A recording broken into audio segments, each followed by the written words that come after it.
Priming psychology. Let me explain and reintroduce the most underused success technique of them all. The one that everyone's forgotten. The one that can make anyone do what you want them to do. In this video, we're going to be talking about what priming psychology even is, how you can use it in your day-to-day life, and successful examples of priming. What even is priming psychology? Priming is using stimulus to change someone's behavior. This can include words, images, or even just actions.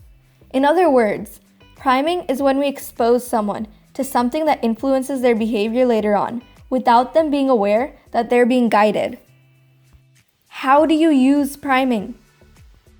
There are so many ways that people can use priming in their day-to-day life, but let's look at these 3 examples. Words. By forcing someone to read or work with words, you can prime them to act on the meaning.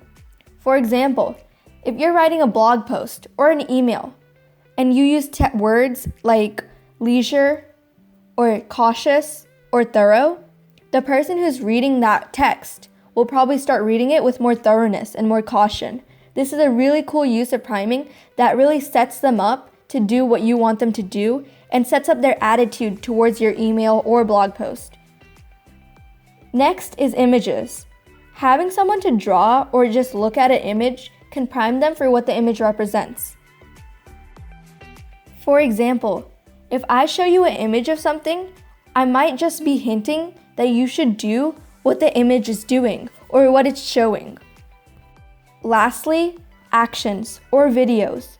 You can also just prime someone with actions or by doing simple tasks. For example, if I walk towards someone and get in their personal bubble, I may be hinting that I'm invading their space and they might feel like they're being interrogated. Now, let's talk about examples of successful priming. There are so many ways you can prime people, their patience, mood, and attitude towards your beliefs. Let's talk about them right now. So the first example that we are going to be talking about is priming people's mood and patience. So John Bargh actually did a really clever experiment on this in 1996. He got a group of participants and sorted them into 3 groups.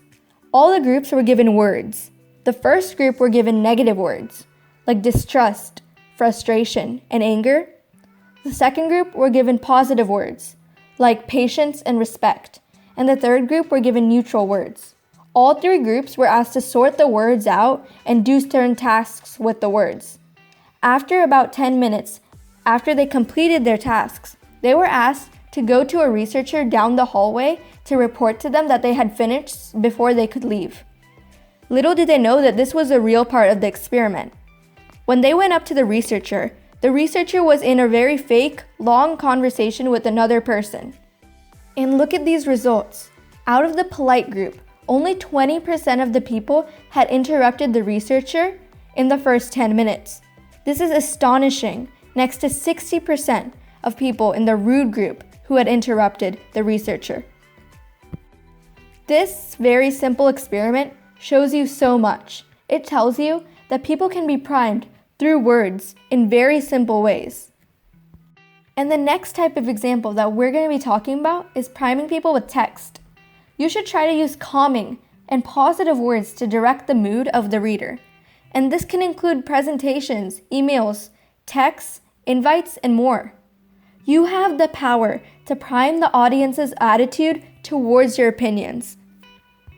And keep in mind that priming can go 2 ways. You can use this to your advantage and manipulate people. But you can also just prime them to be more successful and in return make your ideas more clear. Try to choose the best decision for your life and think wisely.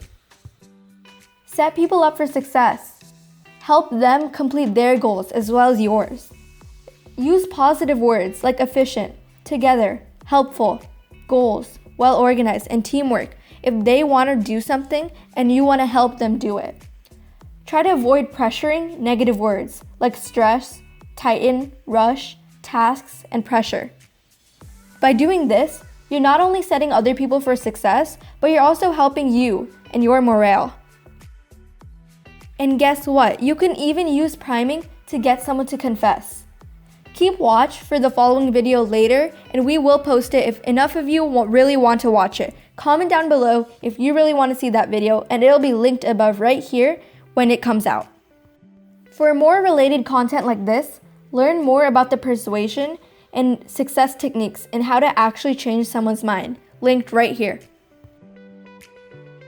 Thank you for watching this video. I hope you guys enjoyed. For more videos like this, please go like, share, and subscribe to the Success Bistro.